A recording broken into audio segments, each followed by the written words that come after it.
আসসালামু আলাইকুম। এখন আমরা সলভ করব কোট্রোসে রাউন্ড মাসে ৪৬ ডিপ 3 এর যে নাম্বার প্রবলেমটি মানি বাইস লেস হ্যাপিনেস নাও। এটা হচ্ছে ই নাম্বার প্রবলেমের মতো সিমিলার। প্রবলেম স্টেটমেন্টগুলো সবই সেম। খালি হচ্ছে এখানে কনস্ট্রেন্টের কিছু পার্থক্য আছে।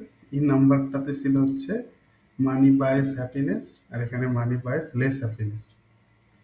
এখানে বলা হচ্ছে এম মান্থ থাকবে আমাদের কাছে, প্রতি মান্থে আমরা হচ্ছে এক্স পাউন্ড করে পাবো, মানে স্যালারি আমার বলা হচ্ছে প্রতি মাসিক স্যালারি হচ্ছে এক্স, ঠিক আছে। আর হচ্ছে প্রত্যেকটা মান্থে আমি সিআই কস্টের বিনিময়ে একটা করে হ্যাপিনেস পাবো।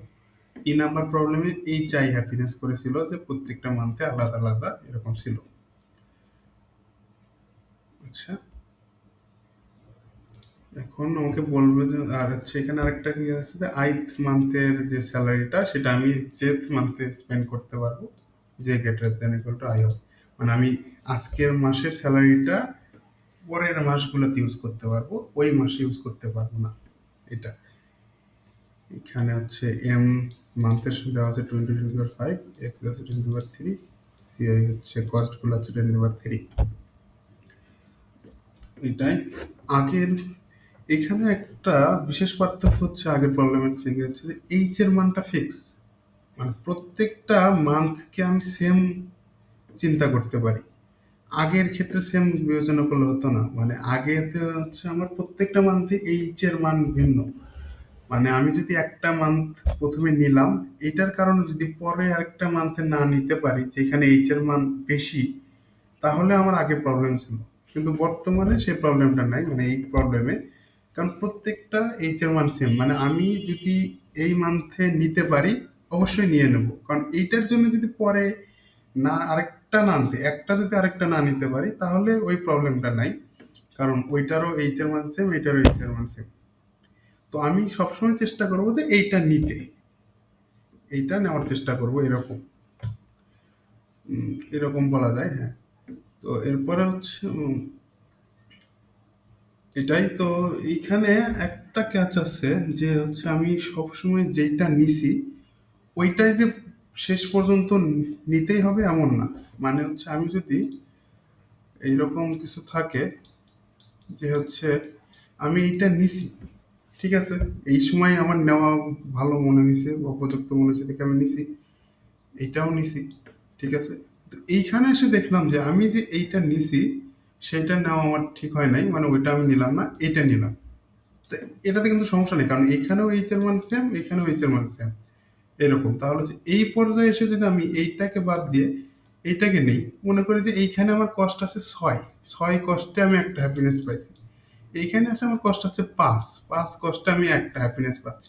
তাহলে এইখানে এসে তো আমি অবশ্যই এটাকে নেবো না। মানে হচ্ছে আমি যদি এইখানে এসে দেখলাম যে আমার বর্তমান টাকার পরিমাণ এমন যে হচ্ছে আমি এইটা নিতে পারতেছি না, এরকম। কিন্তু আমি দেখতেছি যে এই 6টাকে যদি আমি বাদ দেই, তার মানে আমার টাকার পরিমাণ +6 হইলো, তখন আমি এইটা নিতে পারতেছি। তাহলে এটা আমার জন্য কিন্তু লাভজনক।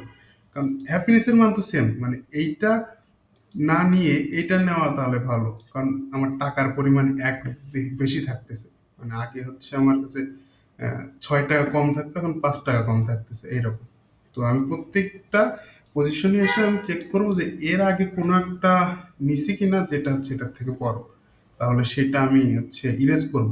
যদি যদি আমি এটা নিতে পারি নিয়ে নেব, সমস্যা নেই, কিন্তু যদি না নিতে পারি তাহলে এর আগে কোনো একটা আছে কিনা যেটা যেটা অনেক বড় কষ্টে নিছি সেটা হচ্ছে আমি ইরেজ করতে পারি, এরকম। তো এটা যদি আমি কোডে একটু দেখি, 3 নম্বর কোড খুবই ছোট।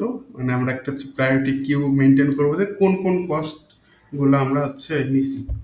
প্রথমে হচ্ছে সাম, মানে যেটা আমার টাকার বর্তমানে কত টাকা আছে এইভাবে আমরা যাব। এইটা হচ্ছে এম ইনপুট নিছি, প্রতি মাসের জন্য কস্ট ইনপুট নিছি এবং ওটা প্রায়োরিটি কিউতে পুশ করছি, ঠিক আছে। যে আমরা হচ্ছে এই কস্টটা নিলাম, এই কস্টটা নেওয়া মানে একটা হ্যাপিনেস গেইন করলাম, এরকম। তাহলে এই কস্ট নেওয়া মানে কি, এই সাম থেকে আমার টোটাল থেকে হচ্ছে আমার সিপ বিয়োগ যাবে। তো সিপ বাদ দেওয়ার পরে যদি দেখি আমার সামটা জিরোর থেকে নিচে হয়ে গেছে, মাইনাস হয়ে গেছে, নেগেটিভ হয়ে গেছে, তার মানে এই কস্টটা আমরা বিয়ার করতে পারবো না, এই কস্টটা আমরা নিতে পারবো না। তখন আমি কি করবো, প্রায়োরিটি কি এর টপে যে এলিমেন্ট আছে, প্রায়োরিটি কিতে কি সব কিছু হচ্ছে আহ, বড় থেকে ছোট আকারে সাজানো থাকে।